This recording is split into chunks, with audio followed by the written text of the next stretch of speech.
everyone, this is Mommy's Primal, and I am back with another Warhammer Fantasy Battle Report. So, this is against another game against my less experienced opponent. He's made some changes to his army roster, which I think are for the better. He's got a lot more painted since last time that we played, which is always nice to see. After some talk about the 6 scenarios that are found in the book, we decided to just go ahead and play a mini engagement. So, 2,400 points, let's get it on.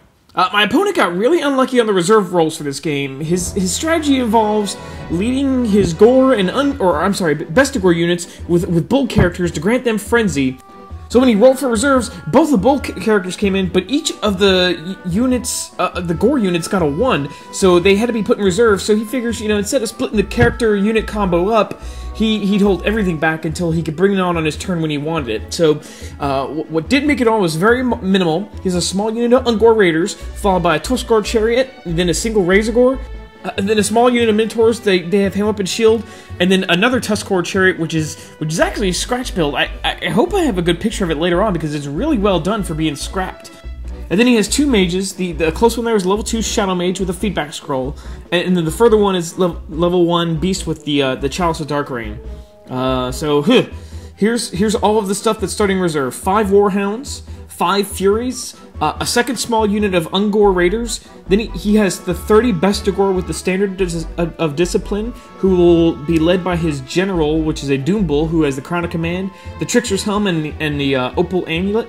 Then he has 48 Gore with extra hand weapons, led by the Gorebull BSB, with the Beast Banner and Gnarled Hide. So that unit in Horde formation could put out 50 Strength 4 attacks if he gets engaged with every single model there. Then in the back, you know, this is no big deal. I didn't really realize it till afterwards. Gore have to be a minimum unit size of 10, but he has a unit of 5 Gore that are ambushing, so, you know, no big deal. Going down my lines here, I've got my Honor Guard. They're battering the Fast Cavalry there. They're supported by Ajora in the back with Elliot. Further over is one of the infantry units and an archer unit. Sam is behind the infantry unit. I kind of goofed it up. Whoops. She's supposed to be deployed with the unit so that she can pop the blessing, but that's fixable.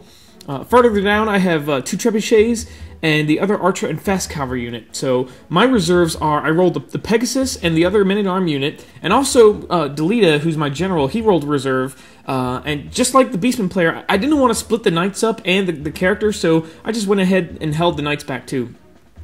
Alright, so first turn, my opponent actually elects to let me go first, since he wants to see where my knights are going to come on. But I'm not going to bring them on until I see where the Minotaurs go, and also where the Bestigore show up. So only my Pegasus Knights and my other infantry unit come on. You can see them here, while everything else just kind of jockeys up for position. The table looks like this.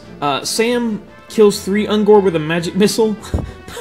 But she also kills 3 men-at-arms right back with the miscast that did, so, whoops. It did cause a panic check, though. My shooting is pretty ineffective because of the Chalice, and then we go into Beastmen 1, and the whole horde shows up. It's kind of like a brand new deployment phase, kind of. The Furies are on the far left, then the Gore Herd with the BSB, the Bestigore with the General, they all take the center field, while the Warhounds come out on the right flank. Also, these little ambushers pop out right behind my trebuchet. You know, there's not much I can do to save that thing. In the magic, the Beast Mage miscasts a Wyson's Wild Form on the Minotaurs, and he loses his levels, but sucks. Which sucks, but that's about it. All the action for turn 1. Heartless 2 doesn't see any charges, so I back my Pegasus up so at least they can avenge the trebuchet after it's killed. And then I bring my knights on now that I know where the Bestigore are, so I can avoid them. I put the fast cavalry up on the Minotaurs here because I'm an idiot. I always make the mistake thinking that Minotaurs start the game frenzied, and I figure, you know, his BSB and his general aren't close enough to lend any leadership support, so he's probably going to have to charge the fast cavalry. He'll kill him, and then he's only going to overrun D6 and won't be able to flee the lance charge that I'll counter with. Brilliant, right? Except stupid, Minotaurs are only frenzied if a Bull character joins them or after they've won a round of combat, so that's a big boner move there. Over on the right-hand flank, the infantry position up against the woods, while my fast cavalry back up to try and take some pot shots at those dogs. If I can cause a panic check and put them off the table, that'd work out greatly. Sam finishes off the Ungor unit that she hit before with a magic missile. And then my fast cavalry don't disappoint me. They come through, cause a couple wounds here against the warhounds, who probably fail the panic check, flee off the table. So, well, that's just luck is all it is, really. Moving into bottom of 2, Beastmen, and we have a series of charges. The Gore hit the Trebuchet. The Furies charge the flank of the Archers, which is a absolutely fantastic use of that unit. And then the Chariot charges the flank of that fast cavalry. I'm expecting to lose all 3 combats, unfortunately. In the center, both the Big Gore and Best Gore units advance, and the Razor Gore plays flank safety on the side because now that the dogs are gone. Meanwhile, over here, these rearguard units on the other flank set up a nasty trap should the Knights charge the Chariot next turn.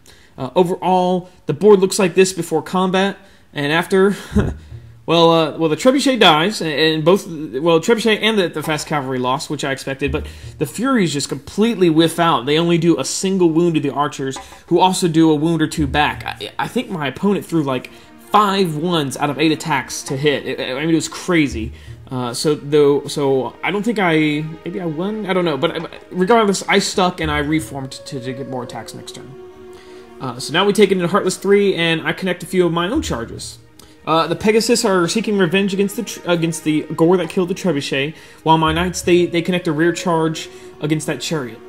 And the remaining moves on the right, I look at the charge ranges, and if I back up, my opponent's going to need a 12 to connect any of those charges. So I don't think I could take any of his units here while they're frenzied, and I don't have any Knight support. So I go ahead and shuffle back, buy myself a turn. In Magic, Sam miscast the Weissens on the Knights. Not that I needed to beat the Chariot, but it's going to help when I'm countercharged because the table edge is too far for an overrun to get me off the table, so I'm going to have to reform and take both the charges from the Minotaurs and that Chariot. Now here we got into a bit of an argument because my opponent wanted to use a feedback scroll on my mage, but I contend that since she miscasts, the rules say that you skip over Dispelling, which would include the proxy use of scrolls, and you go straight to Spell Resolution. So you can't use the feedback scroll. We played it that way, but he wanted to get some more opinions, so I'm gonna query this on some of the forums that I attend. But by all means, YouTubers, weigh in if you feel that you can use a feedback scroll on a spell that has been miscast, please, or not. If you agree with my interpretation of those rules, please weigh in. All right, back to the game. My Trebuchet takes a desperation shot at the Minotaurs. What I'm hoping is to kill one Minotaur and cause a panic check. Now that herp derp, I realize that they're not frenzied. The rock lands smack dab and does cause a panic, kills a Minotaur and does cause a panic check, but they pass the check. So bummer, but at least they're down one body. In hand to hand, the Pegasus Knights easily kill off the Gore. Although I did take a wound, and then the Knights break the Chariot apart, which panics the nearby Ungore Raiders, and they flee off the table. Then the Archers hold their own again and win combat by 2, but the Furies miraculously hold. It's crazy how south my opponent's dice have gone. Charging in the flank of Archers with Furies, that's a no-brainer. Just dice taking a dump on him this game. This shot here, this shows my Knights staring down the inevitable charge of what's going to happen in Beastmen 3. I did move Delita onto the right side of that Knight lance, just so he can beat up on Minotaurs instead of beating up on Chariots. And then bam, here we are. Co-charges into the Knights. I'm hoping Weissens helps me curb a lot of the damage, and maybe Delita will score some lucky heroic killing blows on those Minotaurs. Back on the right, my opponent wisely decides not to go for the large charge, and instead marches up into my face. I mean, if he declares that charge, he probably won't make it, and then he's moving, anywhere between 1 to 6 inches instead of marching up 10 inches. So there's nowhere left for me to run. I'm gonna have to take his charge next turn. Going into hand-to-hand combat, wow, I don't think this could have gone any better. I lost 2 Knights from a total of 8 impact hits, 6 from the Chariot, and then 2 from the Minotaurs. Then Delita chopped up 1 Minotaur, and the Knights killed another. When it came to try wounding my Knights with just normal attacks and impact hits, my opponent got Yahtzee 1s again. I think he rolled 4 or 5 1s with the 5 attacks that hit. And then also, during the magic phase, he was going to support that combat with Melikov's Miasma to lower my weapon skill, but he rolled some Yahtzee ones there too. Oh no, he was trying to get the boosted version, that's what it was. And he got Yahtzee ones there and couldn't get the spell off. So it's just insane how many ones were being thrown out in this little area of the combat. I actually win combat by 5, so both units need insane courage to hold. Of course, when you need the ones, they're never there, and both units break. And then the Knights pursue the Minotaur champion, but we're just shy of catching him. And then, just for some icing on the cake, the archers do finally finish off the Furies without taking any further casualties. So we're looking at the table going into Heartless 4. The Knights charge the final Minotaur. He doesn't flee very far, and they finish him off and then reform to face the center of the table. And then over here with all the infantry, I block up the Bestigor with these fast cavalry, while the Honor Guard advance to receive the charge from the Frenzy Gore unit. I'm really hoping that their stubborn and ward save will keep them around while I set up a big entrapment with my Knights, who are now clear from all their duties over there, and my other infantry unit. I had to get a Weisson's Wild Form off to help him, but Elliot is killed here from the use of the feedback scroll. Then my archers and the trebuchet on the hill here whittled those gore down a little bit. The treb killing 10 models with a lucky shot. Wow. So no hand-to-hand. Go to straight to Beastmen 4. The Gore, they charge in on the Honor Guard, and then this surprised me a bit. The Doom Bull charged out of the Bestigor unit into the flank, because if he had charged the fast cavalry with that Bestigor unit, that'd have been a flank charge, and they would have wheeled all the way around. So he charged into the flank, so he's going to win every single time, and because that unit is stubborn, I'll probably be around for 1 or 2 rounds of combat, so both those bull characters are going to get juiced up on the frenzy. Also, that Razor Gore that was hiding around in behind the Bestigor there charged into my fast cavalry, and I stood in shot despite being at -4 to hit. That's charging at long range and through buddies. I needed 6s to wound. Also, one of the arrows scored a wound. So these guys are really just stupid, super lucky. The chariot back here in the corner continues to flee, but it's 1 inch shy of fleeing off the table, so it gets one more try.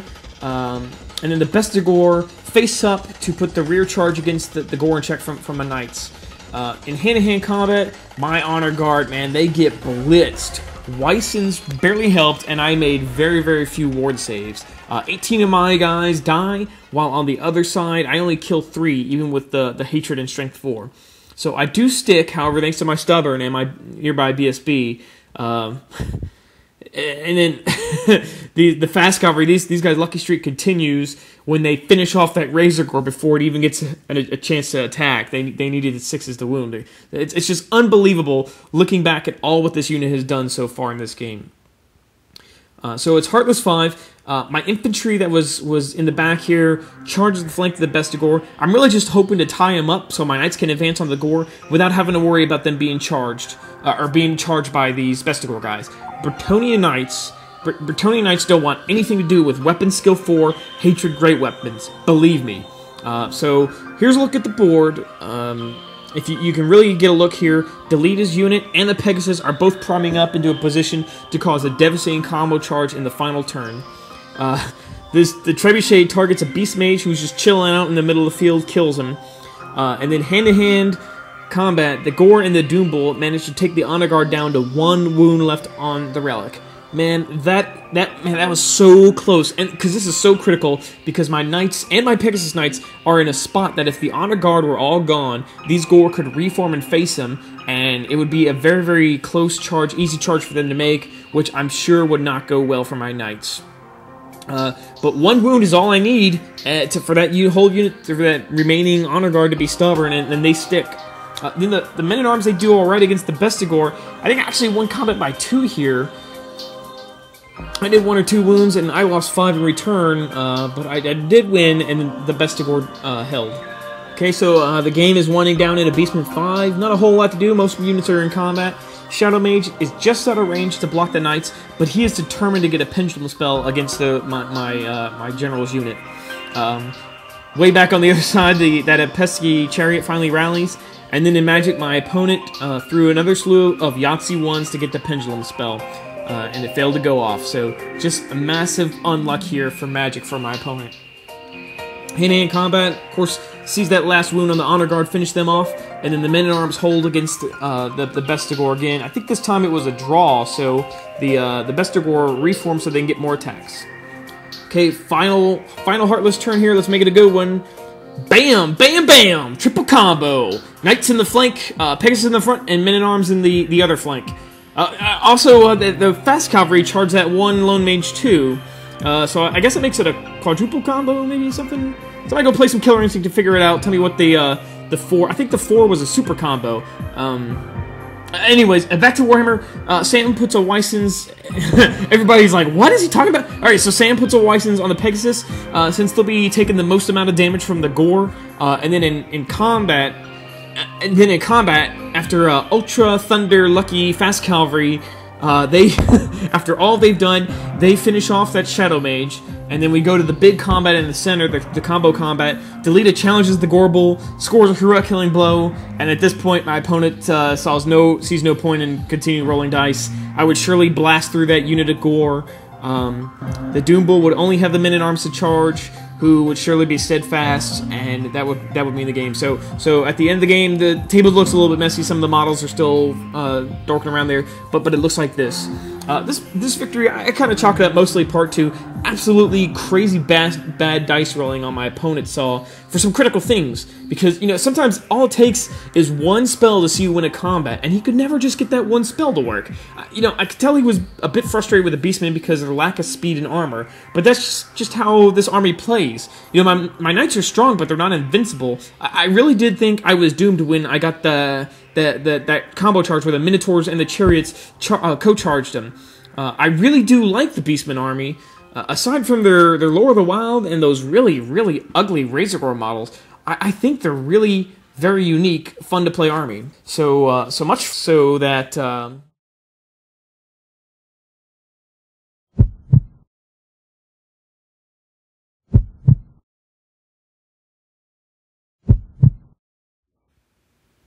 I've decided to start my own Beastmen army. I've had a bunch of these guys on the shelf for a long time, and this is my Doom Bull conversion. This is a pretty simple conversion from a Chaos Beast Demon, or Chaos Demon. Simple head swap with a Minotaur, some hand swaps, some putty work on the chest to get rid of that stupid arrow crap that's on there. And then the back has got some, instead of the weird things that's supposed to go on his back, it's got some Minotaur tufts that have been trimmed down a little bit. So pretty happy with the model. I'm kind of torn. I was talking to my opponent about maybe changing my unit up, my Bretonnian army up to be more knight heavy, but I don't know. Maybe I'll start doing these Beastmen here. So that's the report. Hope you enjoyed it.